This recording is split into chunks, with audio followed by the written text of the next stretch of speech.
The email was a single, brutal line of black text on a white screen.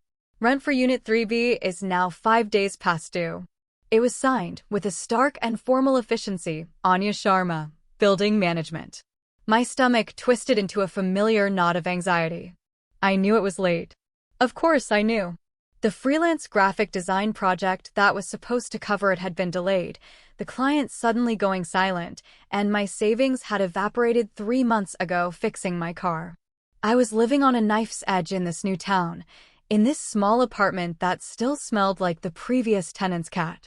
I'd moved here to escape, to put 3 states between me and the wreckage of my life with Chloe. The plan was simple: keep my head down, work, pay my bills, and never, ever let anyone get close enough to detonate my life again. It was a good plan. A solid plan. And it was already failing spectacularly. I stared at the email, my cursor hovering over the reply button. What could I even say? Sorry, my life is a quiet disaster and my finances are a mess. Please don't kick me out. I have a very anxious ficus to care for. Before I could formulate a response that sounded less pathetic, a sharp knock echoed from my front door. Not a neighborly tap. This was a knock with purpose. With authority. My heart hammered against my ribs. It had to be her. I smoothed down my paint-splattered sweatshirt and ran a hand through my messy bun, a futile gesture of competence. Taking a deep breath, I pulled the door open. Anya Sharma was not what I had expected. I'd only ever seen her name on the lease and in emails. I'd pictured someone older, sterner. The woman standing in my doorway was probably in her late 30s, with sharp, intelligent eyes that seemed to take in the entire contents of my messy entryway in a single glance. Her black hair was pulled back in a severe, elegant twist, and she wore a dark gray blazer that looked more expensive than my entire wardrobe. She was formidable. "Alara Vance?" she asked. Her voice was low and calm, but it held the same no-nonsense quality as her emails. "Yes." "Hi," my own voice came out as a squeak. I cleared my throat. "I just got your email." She gave a slight, almost imperceptible nod. "I prefer to handle these things in person when possible." Of course she did. It was far more intimidating. Her gaze swept over my shoulder to the stacks of canvases leaning against the wall. "You're an artist," it wasn't a question. "Graphic designer, mostly." "The painting is a hobby, a very expensive, non-rent-paying hobby." I see. A bead of silence hung between us, thick and uncomfortable. I could feel the eviction notice forming in the space between her words. This was it. I was going to be homeless because a client decided to ghost me. Chloe would find that hilarious. "Look, I am so sorry," I started, the words tumbling out in a rush.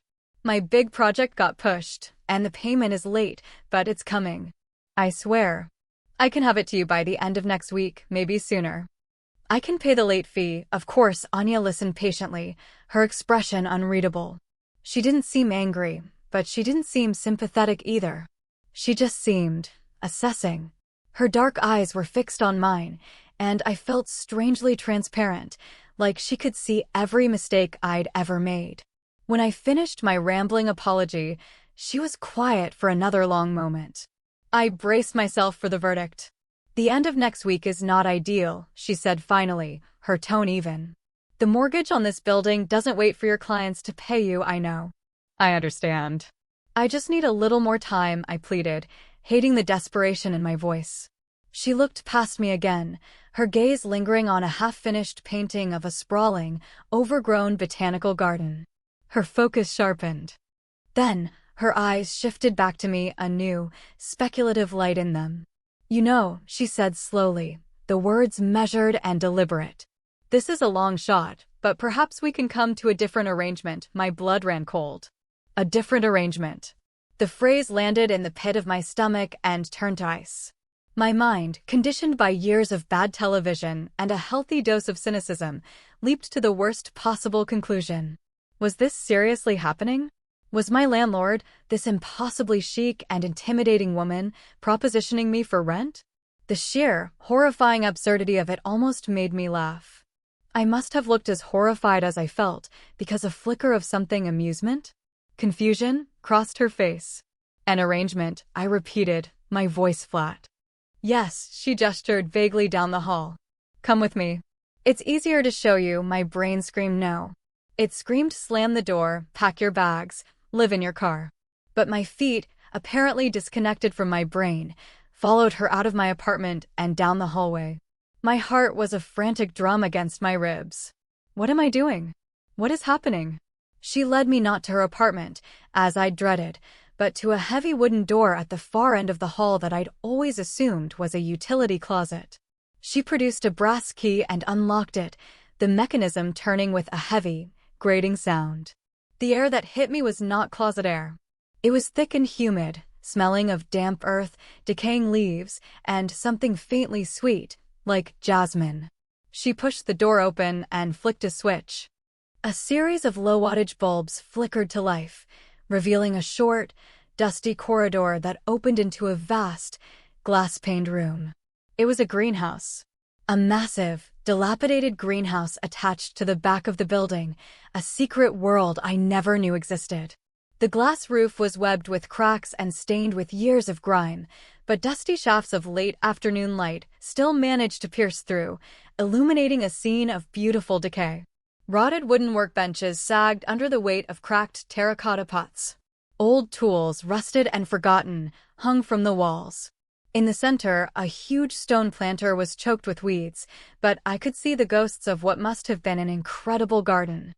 Twisted, dormant vines clung to a rusted iron trellis. It was breathtaking. A forgotten cathedral of glass and rot.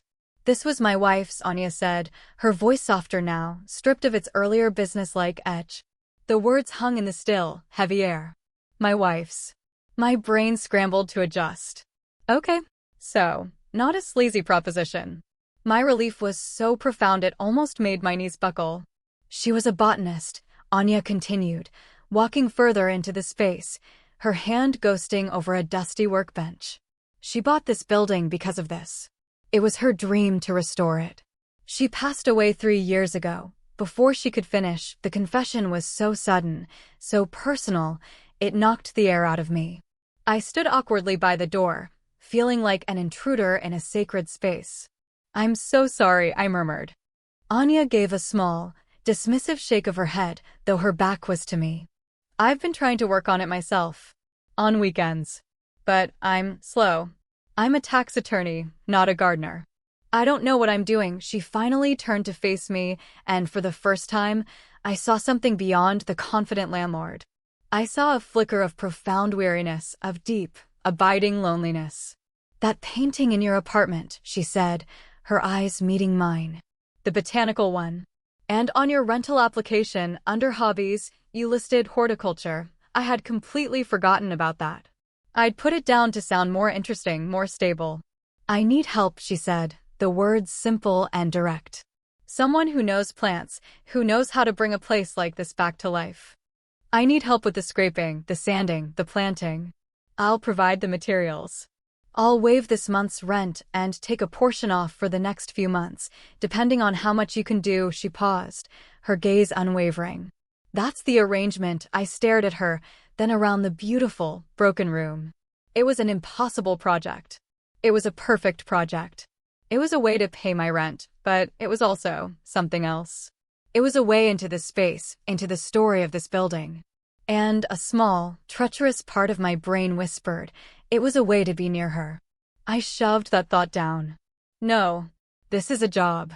A transaction. Okay, I heard myself say, the word tasting like a promise and a warning. Yes, I can do that. We started the next Saturday. The work was hard, harder than I'd anticipated. The first task was clearing out the debris and scraping the old, flaking paint from the wooden window frames. The air was thick with dust and the scent of turpentine. Anya was a surprisingly diligent worker. She changed out of her severe blazer and into old jeans and a plain black t-shirt. Her hair was in a practical ponytail, and there was a smudge of dirt on her cheek she didn't seem to notice. Seeing her like this, stripped of her landlord armor, was disconcerting. It made her human. It made her attractive. I focused on my scraper. Scrape, scrape, scrape. Don't think about the way her shirt stretched across her shoulders when she reached up high. Don't think about the quiet intensity in her eyes as she focused on her own section of the frame. It's just a job. It's just rent. You're better at this than I am, she commented after an hour of near-silent work. Her voice made me jump. My dad was a carpenter, I said, not looking at her. I spent most of my childhood in a cloud of sawdust. Some of it must have stuck, a carpenter, she mused. That explains why you're holding that scraper correctly, she gestured with her own. I've been doing it like this, she demonstrated an awkward, wrist-straining angle. I couldn't help but smile. You're going to hurt yourself, then teach me, expert. There was a playful challenge in her voice that I hadn't heard before. Hesitantly, I moved closer. Here, I said, my voice suddenly tight. I put my hand over hers on the scraper, adjusting her grip. Angle it more. Let the tool do the work. Less pressure, her skin was warm under mine. My thumb brushed against her knuckles. A tiny jolt, like static electricity, shot up my arm. I could smell the faint, clean scent of her soap mixed with the sharp smell of the turpentine. For a second, I forgot how to breathe. Her hand was still under mine. Neither of us moved. The only sound was the drip of water from a leaky spot in the roof. It's just a hand. It's just a tool. It means nothing. I pulled away quickly, my face burning. Like that, I said, turning back to my own work, my heart thudding a frantic rhythm against my ribs. Right, she said, her voice a little strained. Like that, the silence that followed was different. It was heavier, filled with the unspoken thing that had just passed between us. I scraped with renewed vigor, trying to carve the memory of her touch out of my mind. This continued for weeks. We established a rhythm.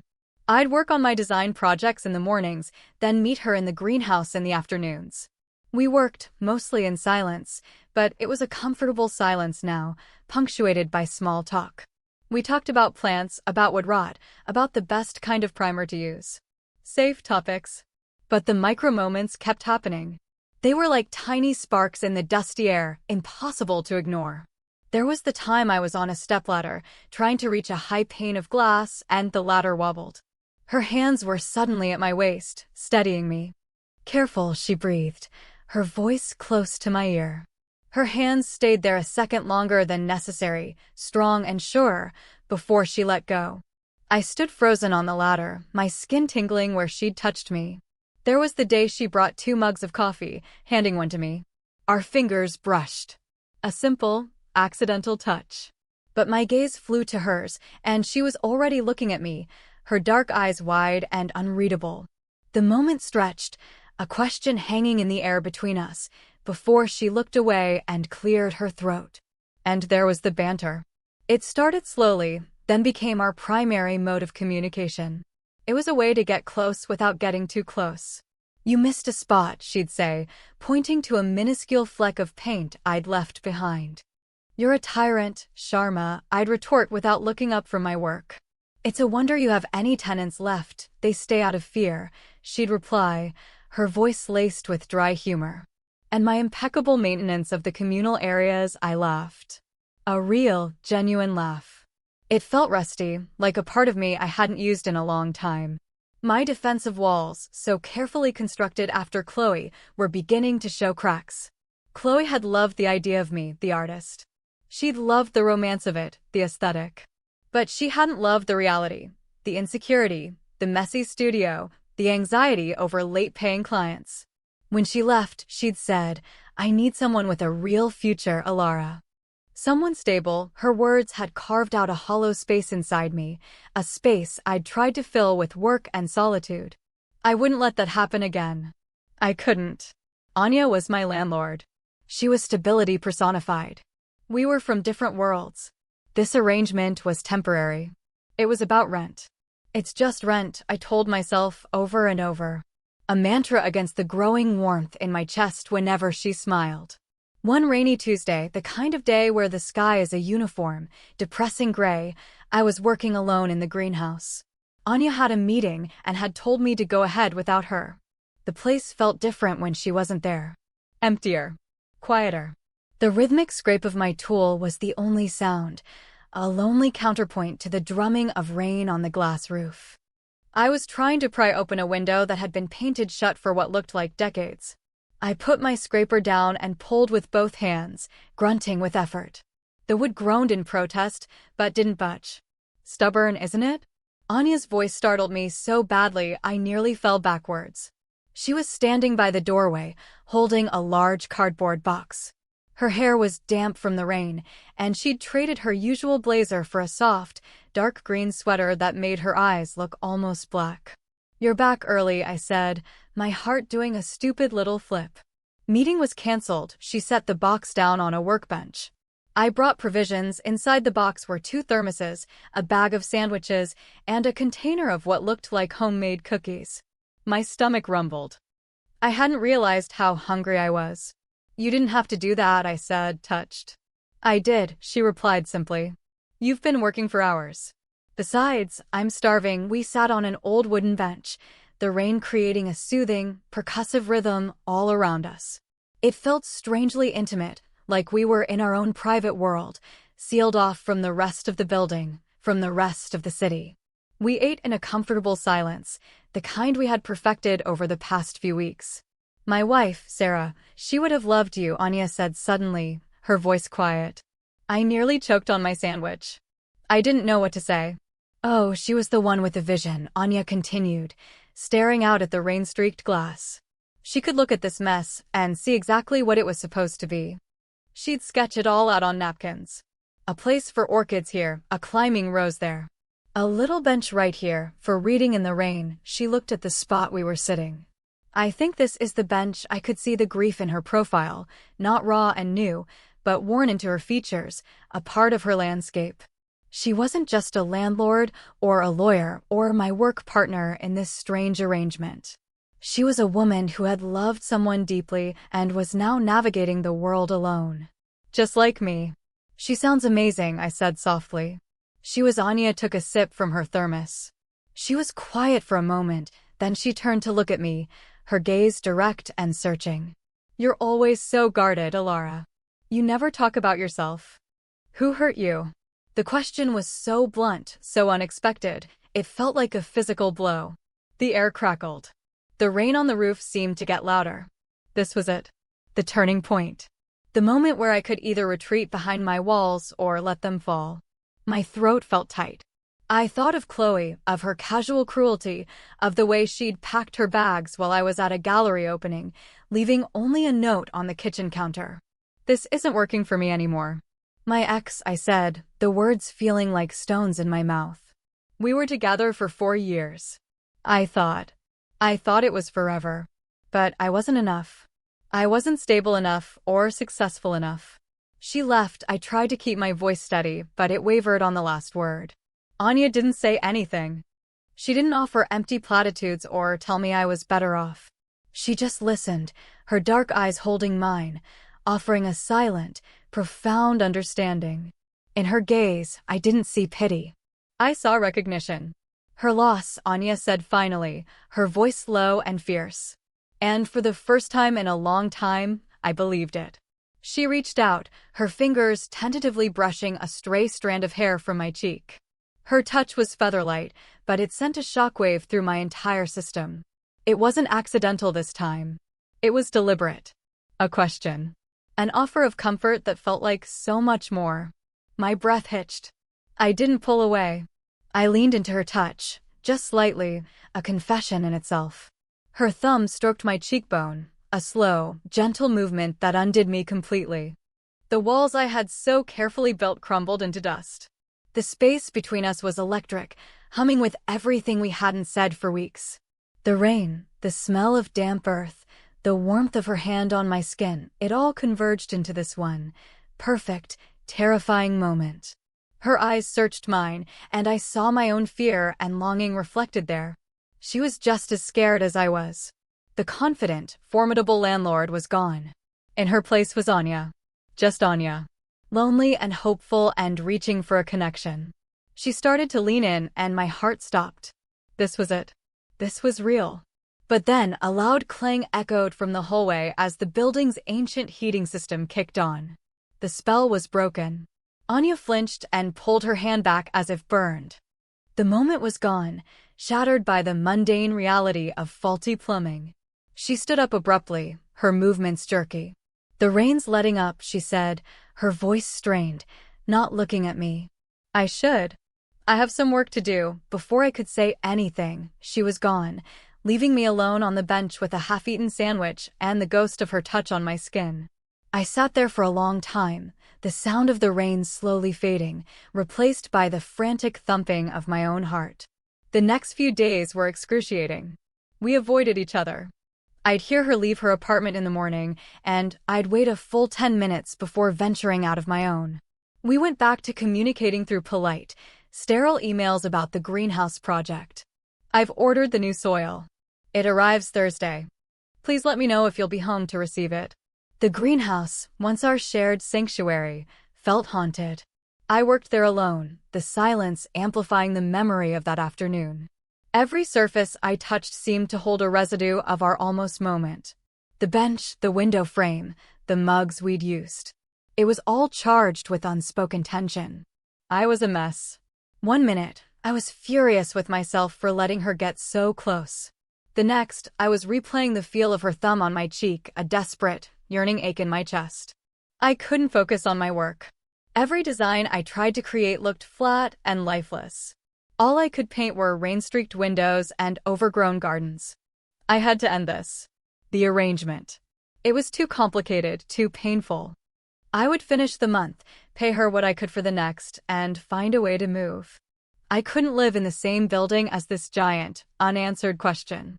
I couldn't keep walking past her door, my heart seizing every time.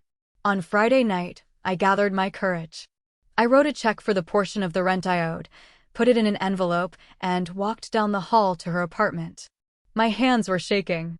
This was the right thing to do. The safe thing to do. I knocked on her door, the sound echoing the one she'd made on mine weeks ago. It felt like a lifetime ago. She opened it, and the sight of her stole my breath. She looked tired. There were faint shadows under her eyes, and her hair was down, falling in soft waves around her shoulders. She was wearing that same green sweater. "Alara," she said, her voice full of surprise. "Hi," I held out the envelope like a shield. "I wanted to give you this. And to tell you. I don't think I can continue with the arrangement. I'm grateful for the opportunity, but it's too much." Her expression fell. It was a subtle shift, a tightening around her eyes, a slight downturn of her lips, but it felt like a punch to the gut. "I see," she said, her voice losing its warmth. She didn't take the envelope. "It's not you," I rushed to say, the lie tasting like ash in my mouth. "My design work is picking up, and I just don't have the time anymore." "Don't," she said, her voice barely a whisper. "Don't lie, Alara." Not to me, her words stripped away my pathetic excuse, leaving me raw and exposed. I looked at the floor, unable to meet her gaze. "I'm scared," I admitted, the truth finally breaking free. "What happened the other day? I can't do that. I can't get involved. The last time I let someone in, they destroyed me. I'm still picking up the pieces. I can't go through that again." The hallway was silent. I could hear the buzz of the fluorescent lights, the distant sound of traffic from the street below. I waited for her to say okay, to take the check, to close the door and let me retreat back into my safe, lonely life. Instead, she stepped forward, closing the distance between us until she was standing right in front of me. She gently took the envelope from my hand and set it on the small table in her entryway. Then she took both of my hands in hers. Her palms were warm and steady. "Do you think I'm not scared?" she asked, her voice trembling slightly. My wife was my entire world. For 3 years after she died, this building was just a collection of rooms. I didn't talk to the tenants. I didn't fix things unless I absolutely had to. I was just existing. And then you showed up, with your sad eyes and your paint-splattered clothes and your ridiculous, beautiful paintings of gardens. Tears welled in my eyes. I couldn't look away from her. "Working with you in that greenhouse," she continued, her thumbs tracing circles on the backs of my hands. "It's the first time this place has felt like a home since I lost her. It's the first time I've felt anything other than grief." She took a deep, shuddering breath. "I am terrified, Alara. I'm terrified of this feeling, of what it means. But I'm more terrified of going back to that silence. Of you going back to your apartment and me to mine, and pretending that spark between us doesn't exist. I can't do that, her confession, so honest and vulnerable, shattered the last of my defenses. This wasn't Chloe. This wasn't a game. This was real. This was two broken, lonely people standing in a hallway, terrified of being hurt, but even more terrified of being alone. It was my choice. I could retreat, or I could step forward. I could choose the familiar pain of loneliness or the terrifying, brilliant risk of connection. I looked at our hands intertwined. I thought of the empty apartment waiting for me behind my door. Then I looked into Anya's eyes, and I saw my future. I can't do that either, I whispered. A wave of relief washed over her face, so profound it was like watching the sun break through the clouds. She lifted one hand and cupped my cheek, her touch gentle, reverent. This time, I didn't flinch. I leaned into it, closing my eyes. When she kissed me, it wasn't desperate or hungry. It was a question and an answer all at once. It was slow and tender, a quiet sealing of a pact. It tasted of coffee and rain and a hope I thought I'd lost forever. It was the feeling of coming home. We stood there in the hallway for a long time, just holding each other. The check for the rent sat forgotten on the table beside us. The arrangement had changed. She led me into her apartment, which was as neat and minimalist as I'd imagined, but there were signs of Sarah everywhere. Framed botanical sketches on the walls, a stack of gardening books on the coffee table. It wasn't a shrine, but a loving memory. We didn't talk much. We didn't need to. She made us tea, and we sat on her comfortable sofa, our shoulders pressed together. I leaned my head on her shoulder, and she wrapped an arm around me, pulling me closer. It felt safe. It felt right. The anxious knot in my stomach, the one that had been my constant companion for years, finally, blessedly, uncoiled. For the first time since I'd moved into Unit 3B, I didn't feel like a temporary tenant. I felt like I was exactly where I was supposed to be. 6 months later, the greenhouse was unrecognizable. It was our shared creation, a testament to months of shared labor and quiet intimacy. The new glass panes gleamed in the afternoon sun. The restored wooden frames were painted a deep forest green.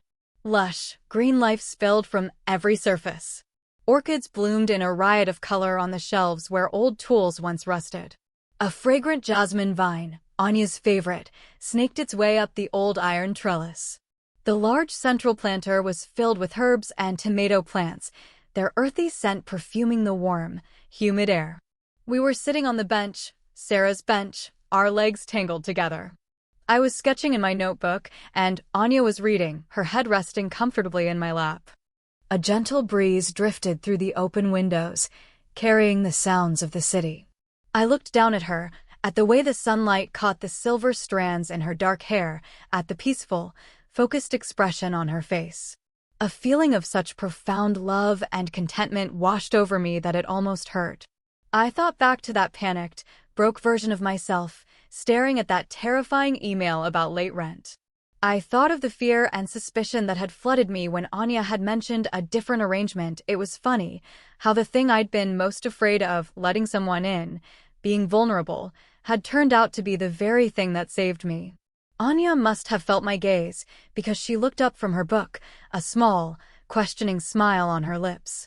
"What is it?" "Nothing," I said, smiling back. "Just thinking about how this all started, with a threatening email from your wicked landlord," she teased, her eyes sparkling. "The very same," I laughed. "I really thought you were going to evict me. The thought crossed my mind," she said, her expression turning serious, her hand coming up to rest on my cheek. "But then I saw your paintings. And I saw you. And I knew I couldn't let you go." I leaned down and kissed her, a slow, deep kiss filled with the comfortable certainty of our shared life. We had built this place together, board by board, plant by plant. And in doing so, we had built a home. Not in the greenhouse, or in her apartment, or in mine, but in each other. Do you believe the greatest love stories can begin in the most unexpected ways?